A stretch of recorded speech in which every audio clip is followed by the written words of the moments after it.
Excuse me. What are you doing? What are you doing? What are you doing? Matter of fact, what are we doing? We are the world. We are the children. We are the ones to make a brighter day. So let's start giving. Mr. Toastmaster, fellow Toastmasters, guests, and friends. What are we doing? Come on. When that song came out, everybody was happy. It was like, okay, wow, we have our anthem. We're going to go out there, we're going to make things happen, and we're going to do it. But somewhere along the line, we've lost it. We need to go back to the foundation of we, which is the power of one. Today, I want to inspire you with 3 points for us to start back, taking back the power of one. The first one is doubt. Now, if you have any doubt at all that you have the power to change the world, then you're the perfect candidate. You want to know why? Because the least of them shall be the greatest of them. Now, let me help you a little bit. When we have doubt, we're confronted with 2 things, faith and fear. At the moment, you need to balance between the 2 and figure it out. Now, if you have doubt because of fear, that means you need to fight it, figure it out, and make it work. And if you have faith doubt, then you need to ride the waves like a surfer and take it on to where it needs to be. Now, a perfect example today would be Martin Luther King.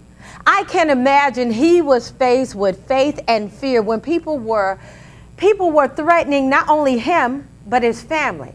But he decided to put his foot down and he said, look, if I have nothing to die for, then what's the purpose of living?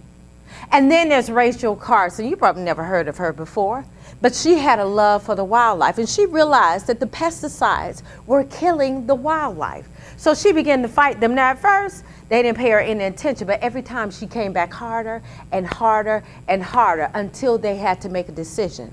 Not only the companies, but also the government. Rachel was known for saying, there would be no future for me if I just kept silent.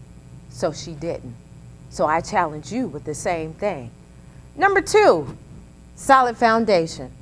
If we all have a solid foundation, then we will be able to stand whenever we hit with something. I'm going to tell you something. When you take on the power of one, where we are the world, you're going to get hit, knocked down, slapped, flipped, thrown, whatever you want, but it will be done.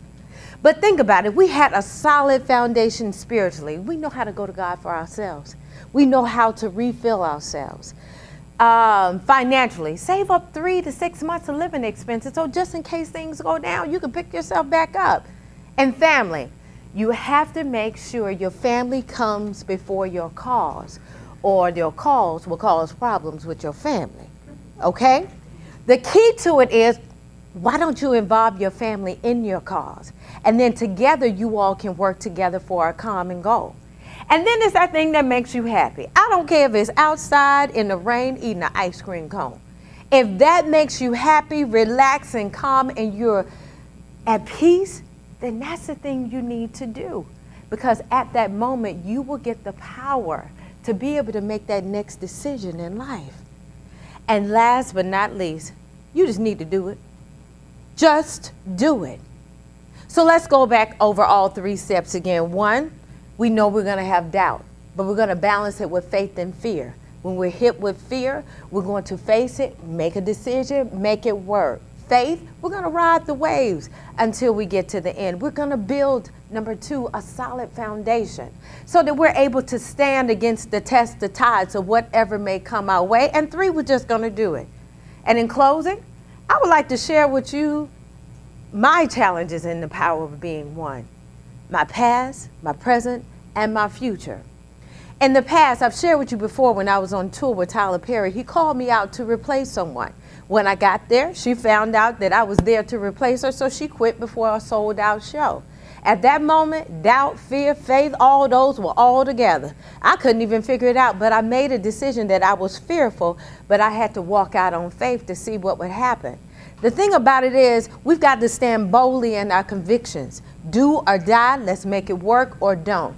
I never forget that night I said, God, you done lost your mind. But you know what? I'm going to have to see who you are today.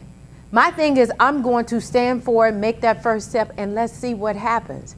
And like always, when we take the faith road, God shows up and shows out. Now in the present, as you know, in 2009, I decided to start my own acting studio. Everything was exceptionally well. Well, my lease ran out in 2009, so I had to find a new place. Now, for 2 weeks, I would tell you I found the worst, and I mean the worst places in the whole wide world. And it got to the point I said, I surrender. I'll just have acting classes in my house. And if not, then apparently, God, this is not you.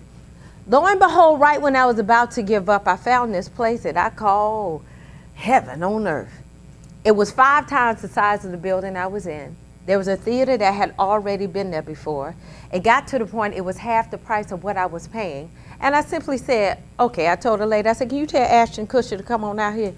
And she said, excuse me? I said, I got to be punked. There's no way in the world I'm gonna be sitting here in this land of milk or honey for half the price of what I was paying. But at that point, my heart started beating. I said, oh my God, I'm dealing with this doubt, the faith, and the fear. Can I really do this myself? And then at that moment, I just took on the challenge. I'm not sure what's gonna happen, but I'm standing on my foundation and I'm just doing it. In the future, who knows? I'm not sure. But one thing I do know is that I do have the strength and the power to change the world. I'm able to make an impact, and I'm excited about what I can do, and I know if I fall, I can get back up. I think about the little girl in Alabama when she wanted to go to school. She wanted to be with everyone else and not be judged by the color of her skin, but the contents of her character. I think about that young man from India who had an impact on life in order to bring consciousness without raising his voice, Gandhi. And I think about that little young old lady who wanted to bring hope to the hopeless, Mother Teresa. So I ask you, we are the world. We are the world. I challenge you to take on the power of one. Being the power of one, you got to do something. Do anything. Mr. Toastmaster.